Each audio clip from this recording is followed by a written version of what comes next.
Alright everyone, this is episode number 93 today for the Canadian Grand Prix of Season 6. If you missed the previous episode uploaded at Baku, I recommend you go and check that one out before seeing this one, because, spoiler alert, apart from a crash in qualifying, it was a disappointing race. Leaves us P4 in the standings now.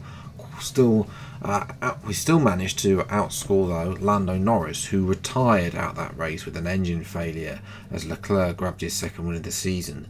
So, we're trying to bounce back, get a better result here at Canada. But of course, who remembers Season 5 and how that race ended in the Wall of Champions? That was a horror Grand Prix. We need to bounce back, and we're going to start in qualifying here. It's overcast conditions. I have applied a different setup, I will admit. So I'm borrowed my Silverstone setup, which has got less swing as well, which hopefully should give us a better lap time as well. First lap actually P10, so things are going okay. But now we're moving into the middle sector. Red first sector, that's not too much. It's the middle sector where I tend to always lose time to the AI as well, especially coming up to this corner here. This corner is a horrible, messy corner, and at that corner the AI just get their OP traction, as they always have done, even more OP on this year's game. Slightly behind Verstappen, around the course, last week's race leader winner, Lewis Hamilton. Schumacher's up here in the Haas. Goodness grief, he's going to be getting a nosebleed up here. What's he doing up here in the Haas? The Haas haven't been up this high. They've not scored a point, I don't think, all season. End of the lap, though, 1.5 tenths gain. It's not that great, to be honest, but it is enough for P9, which is a top 10 start, but Ticktum's up in P5. So Ticktum finally showing up. Piastri P4. It's a Red Bull 1-2, and Norris is crucially only P6, but Verstappen is on pole. So, we need to try and limit the damage to Verstappen and try and finish ahead of Norris. So, we'll see what we can do from 9th place on the grid. It's time for the race then. It's time for today's Canadian Grand Prix. Hello and welcome to the Ile Notre Dame once again for what promises to be another incredible Canadian Grand Prix at a fiercely competitive circuit where pole position can often be decided by less than a tenth of a second. With top speeds around 210 miles per hour heading into the overtaking opportunity of turn 13, the 2.7 miles of the Circuit Gilles Villeneuve are some of the quickest on the Formula One calendar. There are 14 corners in total, with 60% of the lap taken at full throttle, and average speeds clock in at about 130 miles per hour. So with the race not far away from starting, here's what today's grid rundown looks like. World champion Max Verstappen starts from pole position. A very happy Carlos Sainz will start second. Considering the rest of the grid, we have Oscar Piastri, Ticktum, Lando Norris and Vettel, Mick Schumacher, Phoenix, Hamilton and Yuki Tsunoda, Gasly, Leclerc, they'll be starting further back after an earlier grid penalty, Alex Albon and Ocon, Joe, Magnussen, George Russell and Robert Schwartzman, Latifi, Lance Stroll brings the grid to a close. That's it then, it's time to go racing as we head down trackside for today's race. And joining me again for the race today, Natalie Pinkham. So let's briefly discuss Lewis Hamilton. That was a great win in the last race. Can they keep that momentum going this weekend? It's always nice to come into a Grand Prix weekend on a high, but your expectations are based much more on your practice and qualifying runs. So it's the momentum from those sessions that they'll be hoping to carry into the race today.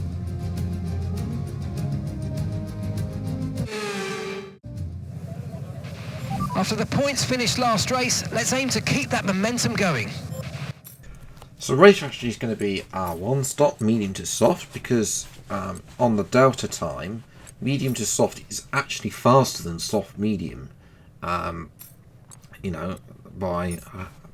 about a second there.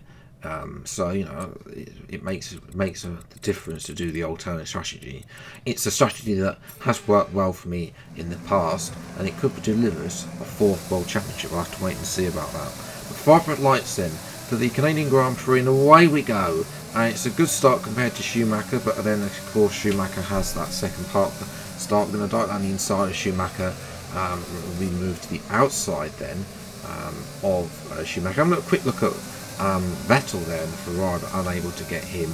Now we just need to solidify this move on Schumacher down the corner there and up another position, as Sainz and Piastri are fighting, which is allowing Verstappen to move away. At the front, of course, Leclerc with a penalty, which is going to dent his chances. Leclerc being inconsistent despite winning 2 Grand Prix. So it's a double dive bomb on both Vettel and Norris to go deep in the corner, and that of Vettel to capitalise on Norris. So Norris has just lost 2 positions in the space of a corner there. So we're slightly too deep. Didn't want to go that deep, but you know, I have made the double overtake we need, which could be crucial as Sainz starts to hold people up. We're being slightly held up by our teammate Dan Ticktum, who as well has had his best qualifying. This is again another man who's having a nosebleed being this high up. Only scored 1 point so far this season.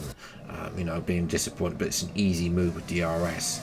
Ticktum not particularly happy to let me go, as he just like in Baku, but I think he realises that we are faster than him at this moment in time. Whether or not he'll be faster later in the race. As watching Esteban Ocon, his horrible start to the season continues. He's out of the race with an engine penalty, engine failure, and just as we come through the section of the Wall of Champions, the safety car is deployed right at the wrong moment as well, because you know we would have come in. It's a bit of a gamble to pick the softs, and it gets worse. Verstappen, who's the race leader, is halfway round is ahead of the safety car, but the safety car's not letting the AI overtake. We're almost going to the back of Piastri there, so you know that is a glitch as well.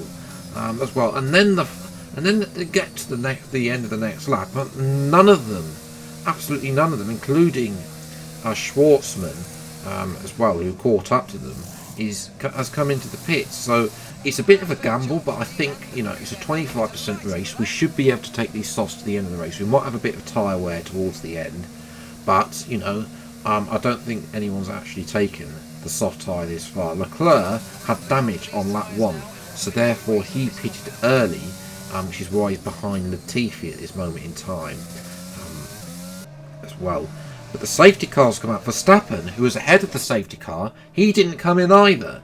So the top 7 have all bottled this, because we've all gained a free pit stop, and this means your de facto race leader is actually this man, Mick Schumacher.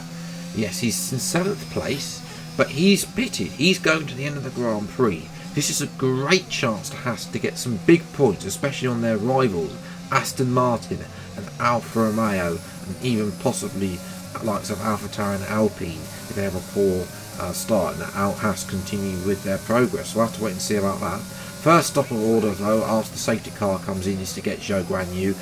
He's on medium tyres. We're now looking to try and get Russell as well. Both of these cars are not that great, for different reasons. Alfa may have the car, not the drivers. Aston Martin have the drivers and not the car. As we easily dive down the inside of George Russell there, up to P13. Next is Alex Albon, not having a great time of it. For Alpine, as we've somehow there was a gap there. This car was not stopping at that point, and somehow I've made it through and made about 3 positions up there. A triple dive bomb as well. Managed to get away unscathed. There was a gap to get past Albon, Gasly and Hamilton there, and that was crucial because Albon is actually very slow. Don't know if he's got some sort of issue. Have a look at Tsunoda at turn 1, unable to get him here. I'm just trying to follow him through. Schumacher's been held up by Schwartzman in the Alfa Romeo, who's yet to stop, and Sainz, who's out in front. Both of those started on mediums like myself, as we make the comfortable little move on Tsunoda. Doesn't want to get the position, of course, because he wants to help out his teammate Lando Norris. He is the Perez of Red Bull to Norris, as we make a comfortable move. A little bit on the grass there from both of us, but it's not going to affect us. And now we're looking to get past Mick Schumacher down the inside. This is the effective race lead of the Grand Prix. A race win would be huge, especially with everyone else down the order. But Schumacher comes back at us. We're going to have to put on a great fight here. Again, plants the car perfectly there, and we're unable to get past. Schwartzman and Sainz doesn't matter. They have to make another stop. They are not going to be ahead of us as long as we don't have a massive squabble in the next couple of laps and lose a whole load of time. This should be the battle for the race lead. Can we get close to Schumacher here? No. Use a bit of DRS at this corner to try and counteract the AI traction. Now up to the hairpin. Can we plant a dive on Schumacher? Yes, we can. Down the inside. Schumacher leaves us the room, and we're up into P3, which will be the race lead once Sainz and Schwartzman come back. Schumacher thinks about coming back, but we're able to eventually get the speed down and up to P3, which will be P1 now. Meanwhile, Sainz has come out on hard tyres, don't know why, as well. He's in a big train, and this train has been headed by both Latifi and Stroll. Both of them are sort of holding all of that lot that didn't pit under the safety car behind. As we're watching George Russell, that's allowing big influence. Joe Grenier as well. Both of those are in the points. Although Schumacher's up in second place right now, Aston Martin and Alfa Romeo are also scoring points as that contact between Verstappen and Stroll. Verstappen went straight on. There was contact. Verstappen lucky not to get damage from that. Verstappen, I think, is very fed up with the position he's been held, but his own fault for not coming in under the safety car, and he makes a move on Latifi, bosses Latifi about and makes the position up. And that's crucial because both of those are very slow.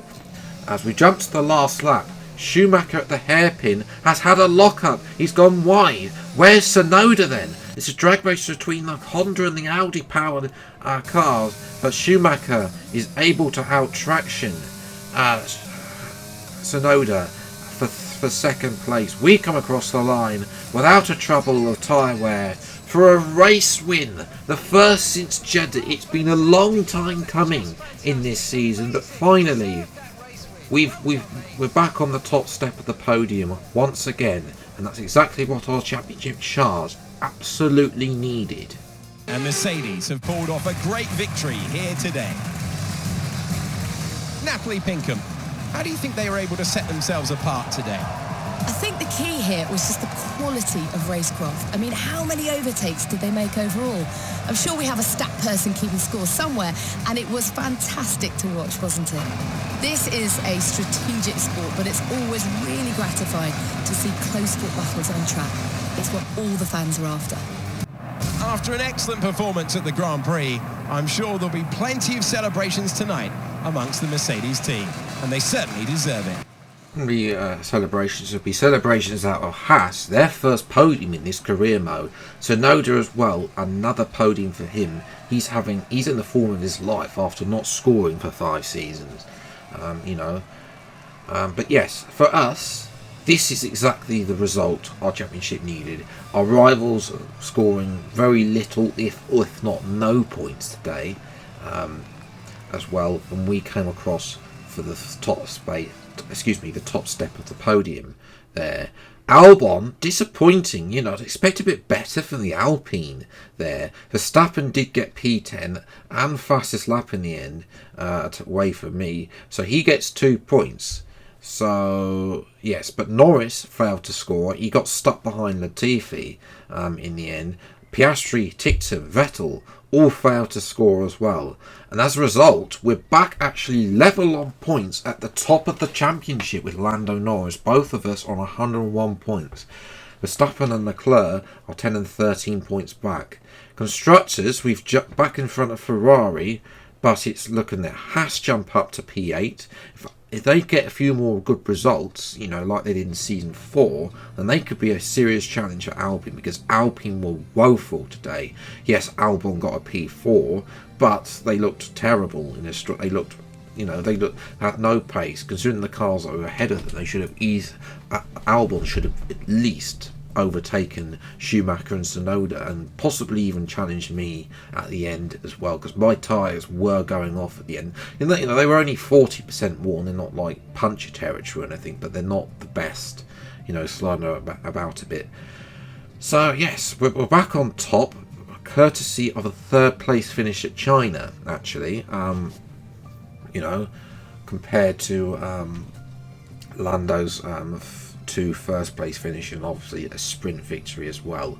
For him, you know, he's not scored in 2 races, so could this be the downward trend for Lando? We'll have to wait and see. It happened with Gasly in Season 5. Will it happen with Lando in Season 6? We'll have to wait and see. The next episode's my home Grand Prix. That episode will be out next week. So yes, all that remains, if you have enjoyed, leave a like, subscribe, and you need the channel to see plenty more F122 driver commit videos as they come out. Until the next video then, I'll see you next time. Take care. Thanks so much for watching. Enjoy your day, and goodbye.